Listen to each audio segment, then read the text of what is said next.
जो देख रहे हैं ये कोई क्रिमिनल नहीं होते, ना ही कोई WWF चल रहा है।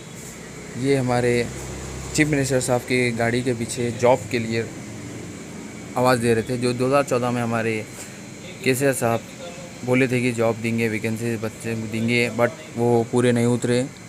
उसके लिए वारंगल पे जब विज़िट हुआ तो रोड पे जब गाड़ी जा रही थी तो कुछ नौजवान उनकी गाड़ियों के पीछे करे तो पुलिस ने इस तरह से रोका। आप देखिए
और टीआरएस के एमपीज को जिताओ।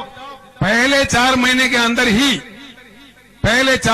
अंदर ही 12% रिजर्वेशन अमल करके बताऊंगा तमिलनाडु के शक्ल में। ये केसीआर का वायदा है, मैं वायदा का पक्का रहूंगा, ये मैं आपसे वायदा करता हूं। मेरा बात करते बैठो, खामोश बैठो। वही 12% ही बोल रहे, खामोश बैठो, बैठ जाओ।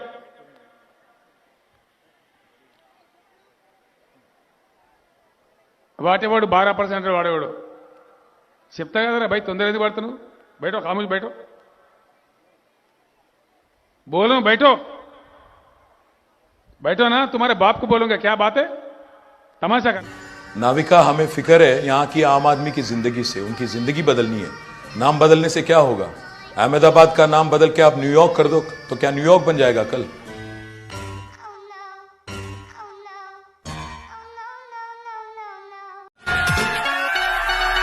देश के अंदर लॉकडाउन आप बेशक कीजिए, कोई आपत्ति नहीं हमें। लॉकडाउन आप 3 महीने का करिए, चाहे 300 सालों का करिए, कोई आपत्ति नहीं हमें। लेकिन साथ साथ आप ये काम भी करिए कि 3 महीने का अगर आप लॉकडाउन करेंगे तो 3 महीने का इस देश की गरीब जनता का बिजली और पानी का बिल माफ करिए।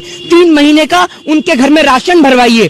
3 महीने का आप उनकी सारी बैंक की किस्तें, उनकी लोन वो दूर करवाइए। हम कोई पागल नहीं है, हमें मरने का शौक नहीं है। जो सड़क पे इस देश का माइग्रेन, इस देश का लेबर सड़क पे निकलेगा, आप दीजिए उसे 3 महीने का रहने के लिए पैसा दीजिए, उसे घर दीजिए, उसके घर का किराया दीजिए। 500 रुपए आप 500 रुपए मैं आपको देता हूं और कल से आप पत्रकारिता छोड़िए। रुकिए, 500 रुपए मैं आपको देता हूँ। 500 रुपए चाहिए ना आपको? लेबर की बात कर रहे हैं ना आप भी तो लेबर आप सरकार की लेबर है, आपको भी 500 चाहिए। सर आपने ये कहा कि आप मेरी बात जाहिर जी, माइक क्लोज करिए। 500 देश की जनता को प्रधानमंत्री दे रहे हैं, मैं इनको 1000 दे रहा हूँ। माइक बंद करिए। अरे बंद करिए ना, क्या सुनिए। मोदी यहाँ की जो जनता है उसको सुविधा के लिए दे रहे हैं ना 500 रुपए। अरे 500 रुपए में क्या सुविधा होगी? 500 रुपए तो इनके अफसर घूसखोरी खा जाते हैं। 500 रुपए इस देश के अंदर अफसर घूसखोरी खा जाते हैं। खुश हो रहे हैं ना? अरे 500 रुपए में आपको एक बताइए, 500 में सिप्ला कंपनी का इंजेक्शन आ रहा है, रेमडेसिविर जो आ रहा है, ठीक है, उसकी कीमत 5000 रुपीज है, ठीक है, और आप 500 रुपए में करा रहे हैं। 500 रुपए मोदी जी 500 रुपए छोड़िए, 5,000 रुपए ले लीजिए और प्रधानमंत्री पद से इस्तीफा दीजिए। दीजिए ना 500 रुपए अपने मंत्रियों को, एमएलए को 500 रुपए क्यों नहीं देते? एमएलए चलाएगा 500 रुपए में खर्चा। 5,000 रुपए का एक दिन में गाड़ी में तेल और डीजल फूकने वाले एमएलए इस देश की गरीब जनता को 500 रुपए देकर उनके जिस्म का, उनके आप सरकार से चाहते क्या है? 500 रुपए ना दे और दे तो बिल्कुल दीजिए ना। 3 महीने का बिजली पानी माफ करिए अगर लॉकडाउन करते हैं। 3 देश की अर्थव्यवस्था खत्म हो जाएगी ना। फिर अगर पैसे लोगों में बांट दिया जाए तो देश की अर्थव्यवस्था। वाह, 3,000 करोड़ की सरदार पटेल की मूर्ति बना दो तो देश की अर्थव्यवस्था बढ़ जाएगी। ठीक है, 10 लाख का सूट पहन लो तो देश की इकोनॉमी बढ़ जाएगी। ठीक है, और करोड़ों रुपया अपनी विदेश यात्रा पे खर्च कर दो तो देश की जीडीपी बढ़ जाएगी। कौन से स्कूल से पढ़ के आए हैं आप? लेकिन अगर गरीब जनता को दे दो तो। चैनल को सब्सक्राइब नहीं किया तो चैनल को जरूर सब्सक्राइब कर ले और बेल आइकन पर दबा दें कि आपको लेटेस्ट अपडेट मिलते रहे, लेटेस्ट वीडियोज़।